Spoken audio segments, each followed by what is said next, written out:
So I wanted to do an update video on these things before I forget. These are, again, 38 by 13.5, 17 Milestar Patagonia XTs. These ones are load range D, max 50 PSI. I have about 5,000 miles on them finally. The truck I don't really drive a whole lot, only on the weekends because I got the car to go to work with. So obviously they don't have a ton of tread wear on them. I do have, it's starting to get a little bit, the front one's starting to get a little bit of feathering. That's pretty much all in the alignment, of course, but center of the tread, no chop on them, like the mud tires get. I haven't had any issues with flats. I haven't had any issues with chunking or anything weird. I don't do a whole lot of like off-roading. The truck is kind of a pavement princess, but I do some lighter stuff, trail riding. I'm out there on the power lines. Obviously I live out here on the lime rock roads, so they do see, a little bit gravel and that type of stuff, but I haven't really had any issues. Even with the road manners, these things are quiet. I haven't had really any. There's no road noise that I could point you to. Especially for a 38. I had the what I was running, same size. I was running the Milestar MTs. I mean, you can see how chopped up this one is. This is just my spare, in case I blow one. But these things were some singers, man. And the problem I had with those was those would slip out in the rain all the time. The truck's got 488 gears, so it turns these 38s no problem. But the problem I was having with the MTs was, here we're Central Florida, so it's wet all the time. I was spinning out the MTs, at the stoplights and stuff. But these things have been pretty great as far as wet traction, dry traction. I haven't had any issues. I don't go in the mud, obviously, and stuff, but as far as a lighter duty on-off road, I mean, they've been no problem. Even some of the, the power lines, we got some of them real sandy spots, and these things just float. I mean, part of that is, they're 13.5s, they're kind of wide. But yeah, I mean, two-wheel drive, I'm just floating through the washout there, no problem. So, really, the tire itself, I can't make too many complaints on. One thing I have noticed is I don't get any rocks in the tread, man. I mean, I don't know if it's, well, it's got the big voids and it's got, these big crazy stone ejectors all the way across, but man, I never see, it must just kick them right out, because I never see rocks in the tread. Which, I mean, if you're on offsets, I guess that kind of is not the best thing for your paint job, but for a regular stock truck, I mean, that's pretty good. Keep the gravel out, keep it from drilling into the carcass. A couple things I want to touch on that I've had issues with. Overall, I say they're a great tire, especially at the price point. I think this set of 38s cost me, I think it was $1,500 plus oversized shipping, so it was about $1,700 or something delivered. So I mean, a set of 38 13.5s under $2,000 is phenomenal. Especially if you're looking for something, once you get into the bigger sizes, and you guys know what's up, once you get past the 35, you get into like the 37, 38s. It's hard to find a good, more of like an all-terrain type tire. I know BFG was making the KO2s in a 37 12.5 for a while. I had a set on my other Dodge, Now that they're out with a KO3, I don't know what they're going to do, but especially at 38, I mean, this and the wider 38s, you know, this is 38, 13.5. You can't really find the wider tires this size, you know. I didn't want a mud tire. I don't go in the mud. I just wanted something that was kind of like an all-terrain. And this really kind of fits that bill pretty nicely. But the two things I want to touch on that I had issues with is I'm not totally blaming on the tires because I think it's mainly my setup. I couldn't get these to quit shaking. I just put a set of tires and wheels on the truck and they ride so beautiful. And they're even bigger, but I'll do a video on that. But I couldn't get these things to quit shaking. I balanced them 3 or 4 times. I tried beads in them, which was terrible. It shook even worse than anything. But I think, you know, my two culprits. Number one, the freaking wheel adapters. These are actually Jeep wheels that I have on the Dodge. So these are a 5x5, and the Dodge is 5x5.5.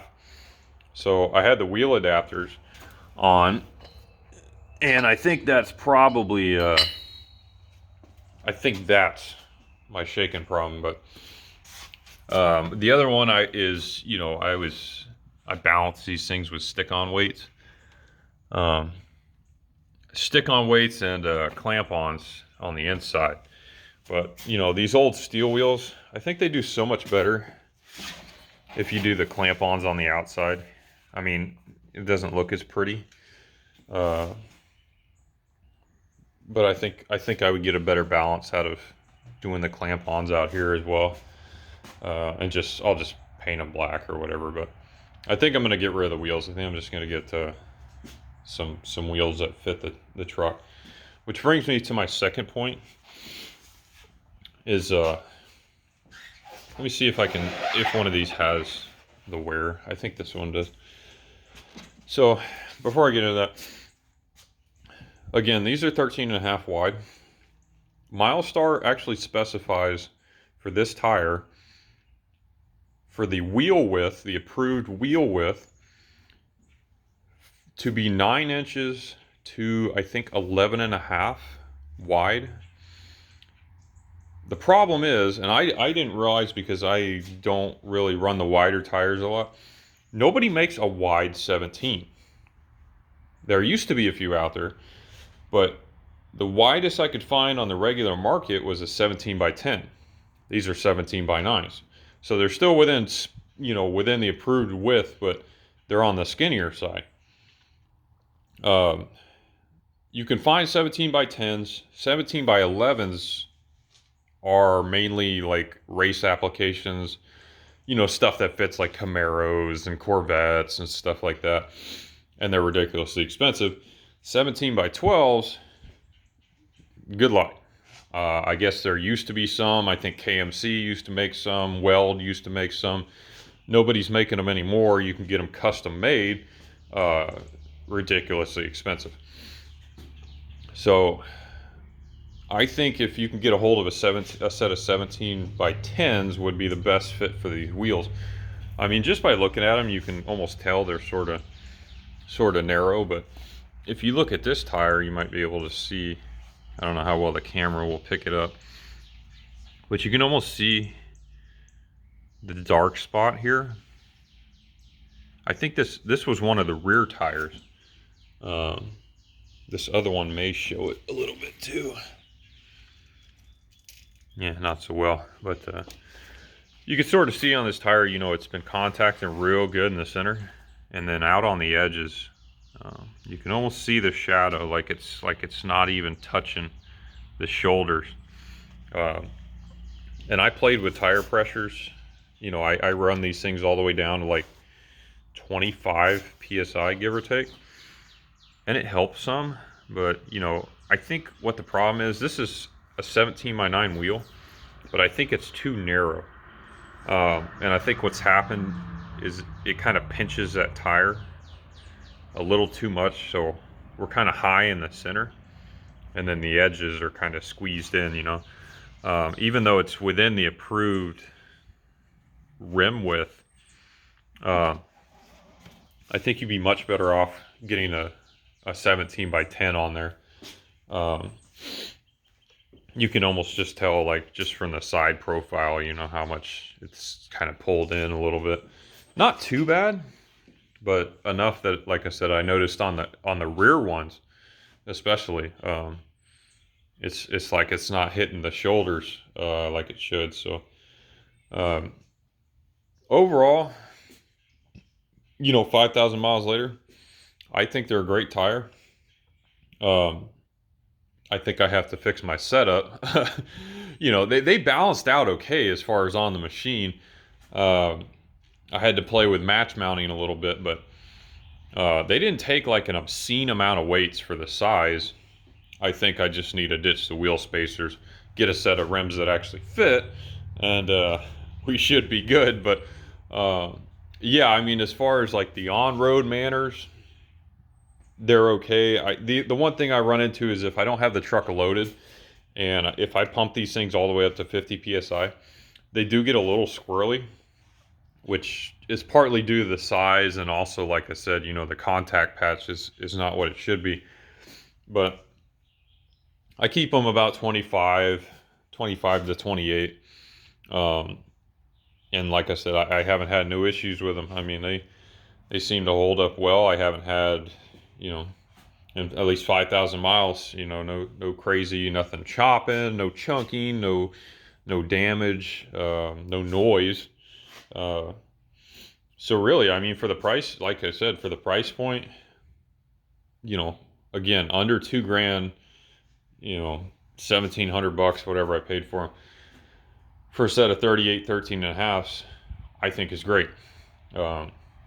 Especially, you know, for some of the things they have, which, you know, like the real aggressive sidewall. One thing they did do with these ones, you know, I don't know if you guys remember, if you guys had run them, you know, when Milestar started coming out with the MTs, their original mud terrains had sidewall problems all the time, blown out sidewalls. So what they finally kind of got smart with is, I think they were having so many issues, they said, hey, we need to do something with this. These ones have a 3-ply sidewall instead of a 2-ply. Same thing with the new MTs, is they added an extra ply in the sidewall for reinforcement.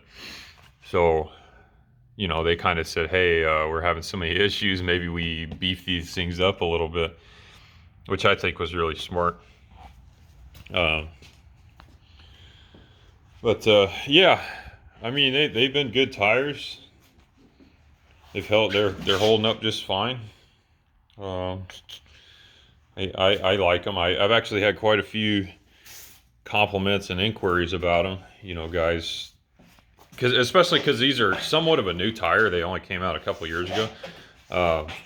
You know, I do a lot of buying and selling, and guys are asking me like, "Oh man, you know, what tires are those? You know, where'd you get those?" And you know, I never seen those before. And you know, like I said, they kind of got that real aggressive look, but still being sort of like an all-terrain tire.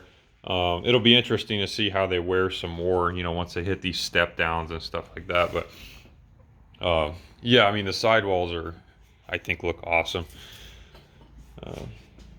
So really, yeah, I mean, I think they're worth checking out, especially if you're more on a budget. These actually, in a 38, these have a 40,000 mile tread wear warranty, which I think is freaking amazing for a tire this size. I was looking for the tread wear on here, but they may not have a tread wear rating on them. But overall, yeah, I mean, I think these are definitely worth looking at if you're looking at around this size, or even, I mean, it's a stock application. If you just want something that's pretty meaty but not overly aggressive, you know, with some thicker sidewalls and just kind of a good looking tire. These are winter rated too, for you guys up north. So yeah, definitely worth checking out. I'll do another video on the tires and wheels I put on the truck. I don't want to mention those yet, but Yeah, my recommendation: skip the wheel spacers, just get the tires. You know, that's all I'll say.